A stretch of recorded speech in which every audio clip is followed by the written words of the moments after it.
Olá, seja bem-vindo à terceira aula do nosso curso de História da Educação Inclusiva e Especial. Falaremos sobre a era cristã. Até aqui vocês puderam perceber que não existiu, tanto na chamada pré-história como também na Idade Antiga, um sistema educacional sistemático que incluísse a pessoa com deficiência. Não. Na verdade, se a gente observar bem, foram excluídos por acreditar-se, inclusive, de que eles não poderiam ou não teriam capacidade de participar da coisa pública, do movimento coletivo. Na era cristã, há uma certa proteção à pessoa com deficiência, mas vocês vão ver que isso é muito superficial. Eles já não são mortos ao nascer, porque na era cristã, a partir ali do século IV depois de Cristo, há uma ideia de que todos somos filhos de Deus. E se somos filhos de Deus, nós não podemos ser mortos. Só Deus pode tirar a vida das pessoas. Se Deus deu a vida, só Ele pode tirar. Então todos são bem-vindos. Até porque, teoricamente, as pessoas teriam que expiar as suas doenças ou os seus problemas, porque, teoricamente, se Deus deu essa doença, ou se Deus deu essa deficiência, ou esse problema, ou essa questão, é porque, teoricamente, a pessoa tem que passar por isso. Essa é a ideia, a mentalidade que se tem na época. Todos os humanos, então, são filhos de Deus, existe uma proteção ao nascer, porém, qual é a qualidade de vida que esse ser humano vai ter? Aqui que entra uma questão interessante. O que é cidadania? Cidadania é a qualidade do cidadão dentro do meio em que ele está. Então não adianta apenas a pessoa viver, a pessoa quer viver e ter acesso aos direitos que todos temos. Isso é o que nós pregamos hoje. Na época, a mentalidade é diferente. Na época, a gente percebe que a pessoa com deficiência ela é muito marcada.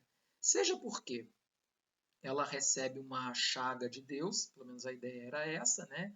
Na época, seja porque ao superar as dificuldades que sofre para poder se inserir no meio, ela é resultado de um milagre divino. Então existe uma aura dogmática em torno da pessoa com deficiência. Ou ela é resultado da misericórdia divina, ou ela é o resultado da ira de Deus.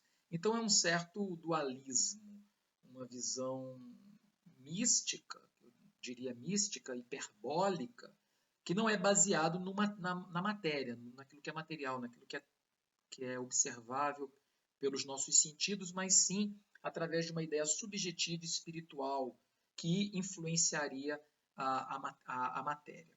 Existe então uma teocracia fixada em simbologias. Essas simbologias é o divino, é aquilo que nós, vamos dizer assim, projetamos como ideal. Há um certo maniqueísmo, como eu disse, porque é a visão da luta entre entidades malignas e divinas.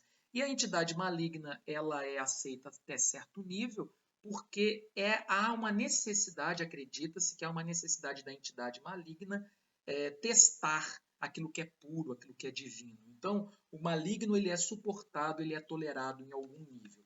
Se a gente observar as igrejas daquela época, as igrejas medievais, lembrando que a era medieval vai do século V até o século XV, mais ou menos, a gente vai observar que esse maligno, essas forças malignas, são muitas vezes descritas como seres disformes.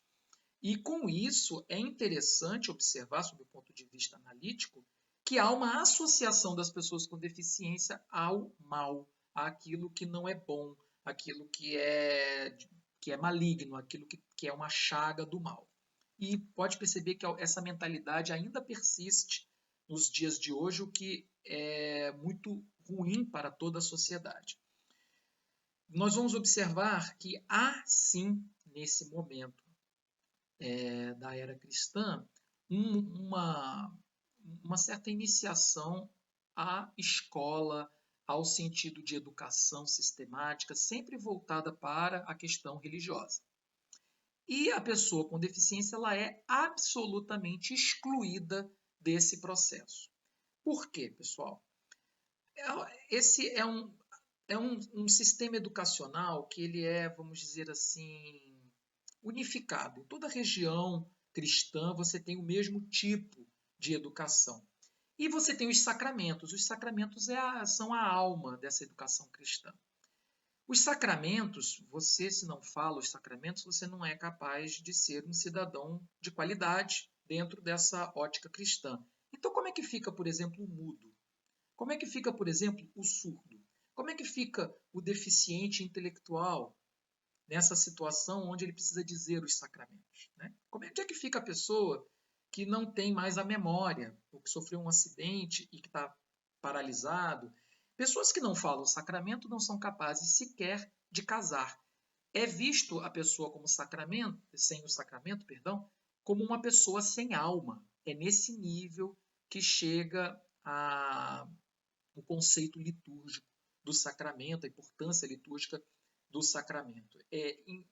Influencia diretamente na questão social do sujeito.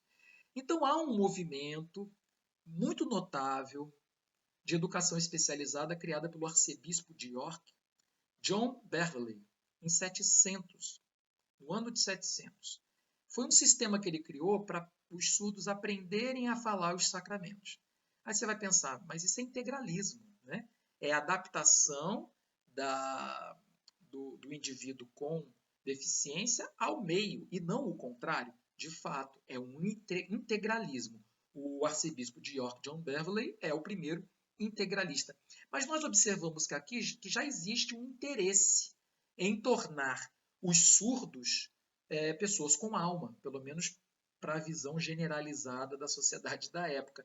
Isso contrariou as ideias de Aristóteles, que eram ideias do século III a.C., e das quais a igreja dependia muito e difundia. Então já é um movimento impressionante se a gente considerar a paralisia paradigmática dessa época. Lembrando que a Idade Média, gente, levou 1000 anos. Então essa paralisia paradigmática ela persistiu por muito tempo e persiste até hoje, se a gente parar para pensar. Paracelso, em 1526, ele começa a analisar a deficiência a partir do ponto de vista médico. Ele era um físico, na época não existia essa palavra médico, era chamado de físico. Então, através do fisiologismo, ele começa a analisar a pessoa com deficiência. Observe, então, que ele quebra o paradigma, que até então a pessoa com deficiência era vista apenas sob o ponto de vista litúrgico, religioso, dentro de uma ideia teocentrista que era uma absolutista, vamos dizer. O Papa era considerado um rei, tinha até seu próprio exército e podia mandar e desmandar nos países cristãos. Então, era uma espécie de herdeiro, né? A Igreja Católica foi o herdeiro do Império Romano. Tudo bem? Essa situação vai ser quebrada com a reforma, a gente vai estudar isso na próxima aula. Agora, olha que interessante, vamos avaliar a questão do discurso. Eu acho que é muito importante quando a gente fala de religiosidade, quando a gente fala de teocentrismo, é muito importante a gente falar do discurso, né? Existe uma certa hipocrisia no discurso dos ricos. A igreja dizia que não se podia represar dinheiro porque o rico não entrava no reino dos céus. E isso foi um motivo que deu fim ao Império Romano. O Império Romano parou de crescer quando se tornou cristão. E isso acabou trazendo decadência para o Império Romano.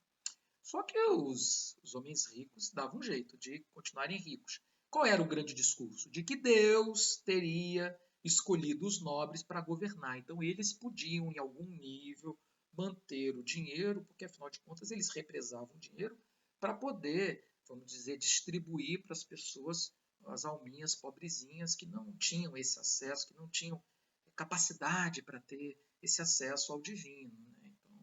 Então, os pobres homens ricos que tinham que ser servos e servidores de Deus e comandarem com a sua sapiência o dinheiro, que era esse grande mal que existia no mundo. Aqui entre nós, uma bela de uma jogada de uns malandros, né? Hoje a gente consegue perceber dessa maneira. Mas o que acontecia quando os membros da nobreza tinham deficiência? O que acontecia?